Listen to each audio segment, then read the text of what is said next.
On this episode of Delivering Marketing Joy, we talk with Sam Kabert about creating content and the challenges of building a brand as a millennial.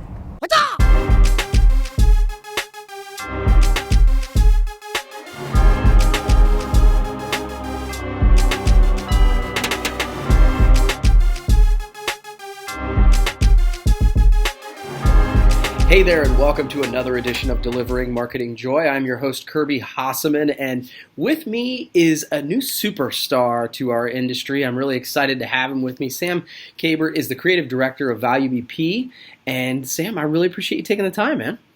Yeah, Kirby, definitely. I'm a huge fan of what you're doing.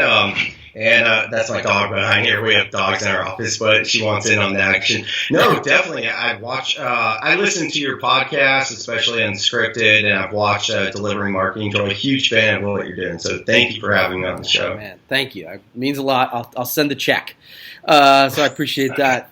So speaking of podcasts, I know you recently started a podcast within our industry. Why'd you decide to do it, and how's the response been?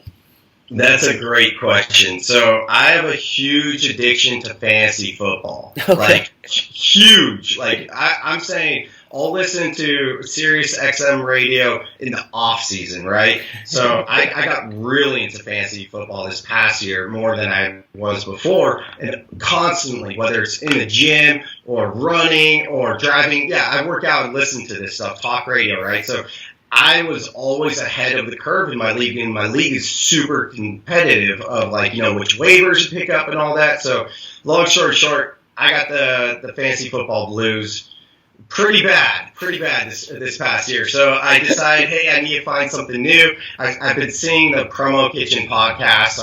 Then I saw the Common Skew podcast, or Skewcast, right? So I started listening to all those, and then I found myself just going back in the archives, right? Like digging for everything.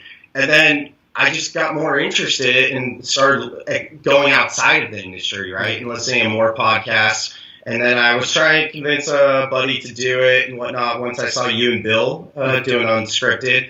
And I couldn't really convince him to do it. But then at SkewCon this past year, I took a live video of you and Bill doing a live podcast. And I sent it to my two friends that I was trying to do a podcast with, and one was just not having it. The other one, he finally was like, okay, I'm in. So it took me like 3 months to really convince him to do it. But definitely, I'd say from the fantasy football to, Promo Kitchen podcasts, Skewcast, and then really with Unscripted and SkewCon, seeing you guys do in person, it's like, hey, I should just do this, Cool. So definitely a lot of inspiration from the industry in you guys, so appreciate it. Oh, absolutely. I appreciate you saying that. So has the response been pretty good for the podcast?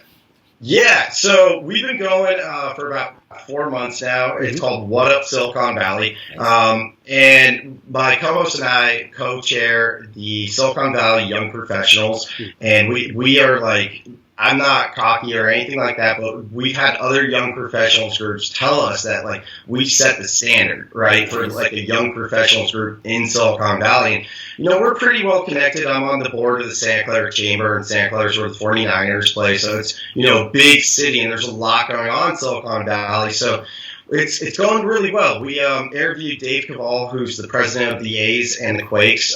He actually just stepped down from the Quakes like yesterday. We interviewed Dennis Brown, who's a Super Bowl champion with the 49ers, at KNBR Studio in Levi Stadium. Crazy George, who invented the wave. Quite a few others too. Sushi Randy, that was a fun one. But it's been a lot of fun, and we're really discovering like how to build our personal brands. And obviously, it's kind of like a lead generation tool, right? It was, let's test it out, and it's going really well as far as a lead generation tool. What I'm discovering is podcasts are the same as email marketing, social media, blogs, any of that, but no one's doing it. When someone sees you do a podcast, they're like, whoa, they're so impressed, right? But it's not that hard. So. No, that's super cool, man. That's really cool, and I'm impressed that you've jumped out there and been following it. So great job. So one question I have for you that I was thinking about is, so you've come to the promo industry as a millennial. And, it's so funny because that term's thrown around like it's a cuss word sometimes, I think. But I always look at it from the other side, and I'm curious to know what are some of the challenges that you've had in breaking in and building a brand? Yeah, it's a great question. So we're a family business, office supplies first, then my mom got us involved in promo. So I've been to ASI shows as a kid, right? So I've always known it. I started a business in college with partnering with Neat Feet.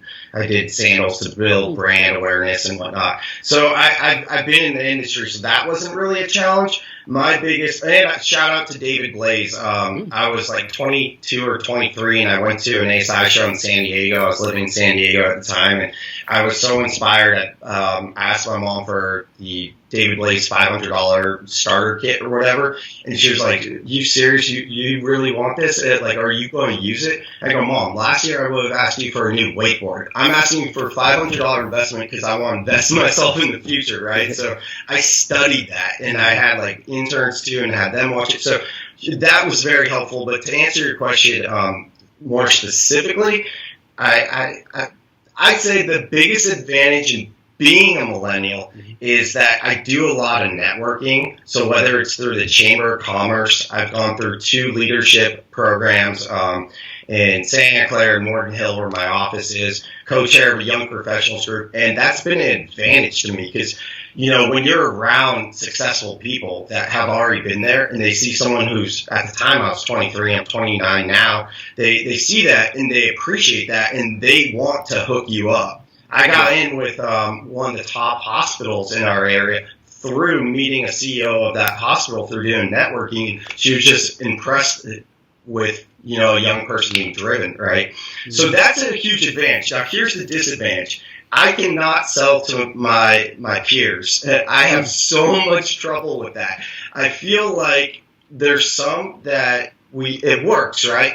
But most of them, they will go online or they just seem like they're not loyal. They won't get back to you. I've been told that I'm always very speedy. I always follow up, but they won't get back to me. So there's a kind of a disconnect with selling to peers, which is unfortunate. But yeah, so that's I hope that answers your question. Yeah, it does. Absolutely. One of the things that it kind of jumps out at me is it sounds like you've constantly been willing to learn and invest in yourself. And, I think historically speaking, that's always something that pays off long term. So kudos to you. So based on the podcast, based on some of the things we've talked about, I know you're a believer in content marketing, but the pushback I always get on content marketing is that it's hard to manage time doing all the other stuff and then doing this. Yep. So how do you try and manage your schedule and make sure that you get your most important work done? I love that question. So I am going to be launching another podcast soon and writing a book, doing more blog with Swag Sam brand. And one of the things I want to talk about is time management and prioritizing, because to me, those work hand in hand. And what I did when I was really sales focused is I would make a list. I would make a list of whether it's 5 open projects that I'm working on for clients, 10 total tasks, or however many things that I needed to get done that day. Then I would go through that list and put a dollar sign on what was most important. Then I would go through it again and put another dollar sign until finally I had $3 signs. So right there, the answers were in front of me. I was like, okay, for $3 signs, I know that's going to make me the most money because I was very sales focused. So I was like, I'm going to do the $3 signs first and work my way down.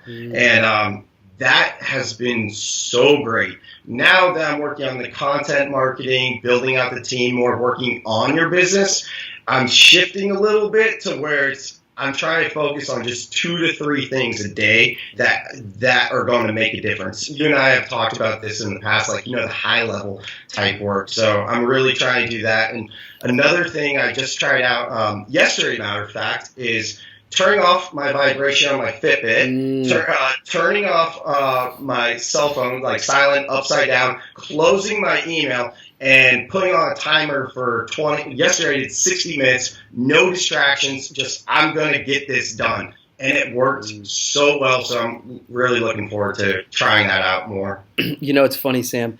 That's one of those things that when people hear it, they're like, "Oh yeah, that makes sense," and then we go about our day and don't do it. Right? Yeah. You know what I mean? Like it is, multitasking is a myth. So I love hearing you say that. It's funny. I have my Apple Watch, and at one point, the battery died on it or something, and I didn't wear it for a week, and I was like, oh, it was like a vacation. Right? Because I wasn't getting those notifications constantly, and I'm like, okay, I need to tone those down so that I can focus on what I'm trying to do. So that's great advice, man. So you've answered my 3 questions. You get to ask me one if you've got one. Okay, yeah, I do actually. I have a little bit of a selfish one since I'm working on my brand right now, but I think a lot of people can relate to it. So my question is, when you're creating your personal brand, is it more important to cater your brand to your buyer demographic, or is it more important to be authentically you, even if it's not relatable to your potential buyer demographic or your current buyers? Yeah, no, that's a super good question. I think people would tell you that it is okay to have multiple buyer personas that you're creating content for, right? Mm-hmm. So that you are being intentional. If you're trying to target an HR person, you create something that makes sense for them and do it in a voice that's authentic to you. I mean, quite honestly, I focus on entrepreneurs, but that's a growing piece of our business, but it's not a big part of our buyer persona. So I think, I guess in answer to your question, I think you can do a little bit of both, but I certainly would not ignore your current client base. The quote that I heard at one point was the best way to build a big business is to keep the customers you already have. Right? Oh, of course. Like everybody focuses all their energy on getting new customers, and that's important. But the best, it's so much easier to sell to current clients. So I wouldn't ignore them completely. I would, use it as your side hustle. You know what I mean? To build that new side. Does that make sense? Yeah, it makes sense. I'm just torn because I want to be authentic, for sure. And it's 2 separate things almost. Where I'm thinking build a personal brand, and it may not directly relate to promotional products, right, and what we do on a daily basis. However, I know that the more I build it out, like, it will all come back, if that makes sense. So it's just something that I've been working on the past couple of weeks. Yeah, so the initial stages, we'll see. I'll keep you posted. I can't wait to hear. Well, dude, thank you so much for taking the time. I really appreciate it, and we'll have to do it again, okay? Yeah, sounds good. That wraps up this edition of Delivering Marketing Joy. We'll see you next time.